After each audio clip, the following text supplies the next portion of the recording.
Sur Europe 1, Dimitri Pavlenko, vous recevez ce matin le docteur en géopolitique Frédéric Ancel. Bonjour Frédéric Ancel.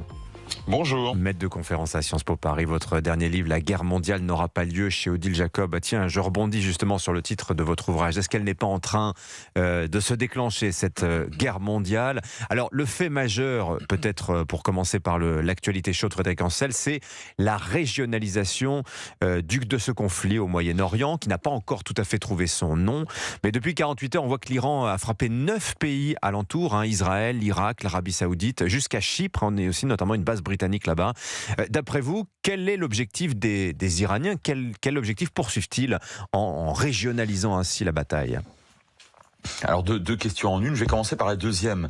Perdu pour perdu, ils essayent de tout casser. C'est-à-dire que le régime islamique d'Iran essaye de faire en sorte de régionaliser cette guerre, c'est-à-dire de faire surréagir les États qu'il est en train d'attaquer, de façon à ce que les populations, une partie en tout cas des populations arabo-musulmanes de ces États se révoltent contre le pouvoir en place. Mais c'est totalement désespéré, parce que les États arabes de la région, les pétromonarchies de la région, d'ailleurs on le voit bien depuis 2 jours, sont plus que jamais, s'inscrivent plus que jamais dans l'axe, on va dire américain pour être concret, et même d'ailleurs israélo-américain. Prenez le cas des Émirats arabes unis ou de Bahreïn, qui en 2020 ont été signataires des fameux accords d'Abraham. Ils sont très résolument aujourd'hui avec Israël. Donc c'est une tentative désespérée d'un régime qui voit sa chute prochaine. Et puis alors, pour revenir sur votre première question, en fait c'est très lié, je le dis d'un mot. Non, certainement pas de guerre mondiale, et encore moins d'ailleurs de guerre régionale, parce que pour qu'il y ait guerre, il faut qu'il y ait deux belligérants. Or, alors Israël et les États-Unis évidemment sont en guerre contre l'Iran et vice versa. Sauf que les États dont vous avez rappelé à juste titre qu'ils ont été touchés, ils ne répliquent pas et ils ne répliqueront pas. Autrement dit, ce n'est pas une guerre régionale. Ouais, c'est intéressant. Et une autre question justement à propos des Iraniens. Où sont les Russes? Où sont les Chinois, qui sont censés, il me semble, être les alliés des Iraniens? Ces silences radio du côté de Pékin comme de Moscou ces dernières heures. Eh bien, je suis très heureux que vous me posiez la question, puisque voilà de très nombreuses années que je dis et écris Urbi et Orbi qu'il n'y a pas d'alliance militaire entre Moscou et Pékin, d'abord déjà entre Moscou et Pékin, mais entre Moscou et Pékin d'une part et Téhéran d'autre part. Et je pense que on sait beaucoup d'observateurs se sont trompés parce que ils ont galvaudé le terme. Une alliance militaire, c'est sérieux, c'est techniquement, c'est très factuel, c'est techniquement performatif. Moscou et Pékin n'ont jamais, absolument jamais, signé un document impliquant leur intervention militaire au cas où Téhéran, au cas où Caracas d'ailleurs aussi. Souvenez-vous de ce qu'on disait aussi de l'axe Moscou, Pékin, Téhéran, Caracas. Il y a encore quelques semaines de cela, les aurait engagés. Jamais, en aucun cas. Et j'ajoute un point technique très important. Aujourd'hui, toute arme, tout matériel militaire qui sort d'une chaîne de montage d'une usine militaire russe part directement sur le front ukrainien. Il faut bien comprendre que c'est un gouffre financier et militaire pour la Russie, et que Poutine, même s'il le voulait, ne pourrait pas sérieusement intervenir. Et puis dernier point, toujours technique, les Chinois, eux, ça fait 24, 25 siècles, je n'ai pas dit des années, j'ai dit des siècles, qui n'interviennent pas militairement au-delà de leurs frontières. Et vous voudriez qu'ils le fassent aujourd'hui face à deux groupes aéronavals américains qui correspondent à une puissance absolument herculéenne. L'Iran est seul. Oui, non, je ne voudrais absolument rien du tout. Je vous pose des questions.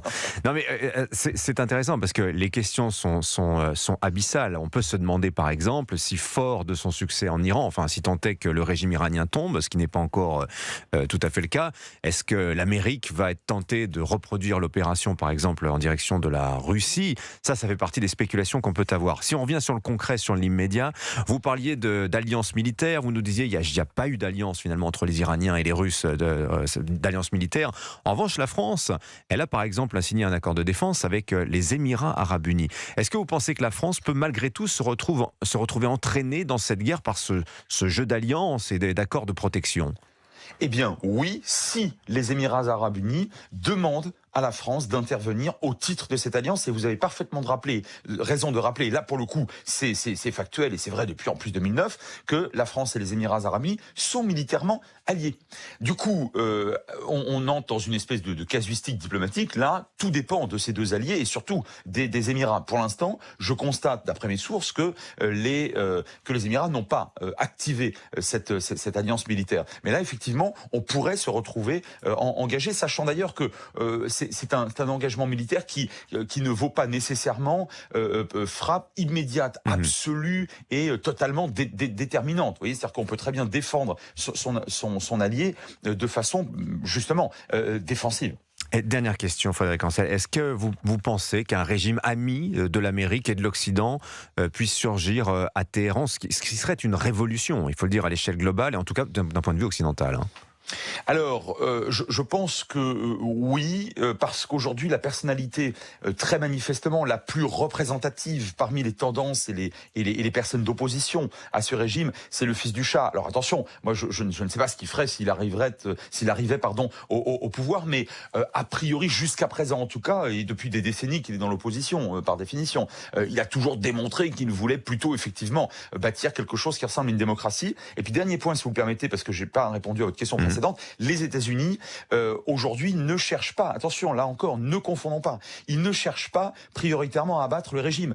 Ils cherchent à casser la capacité de nuisance militaire et nucléaire de ce régime. C'est substantiellement différent. Finir le boulot qui avait été entamé l'année dernière, finalement. Absolument.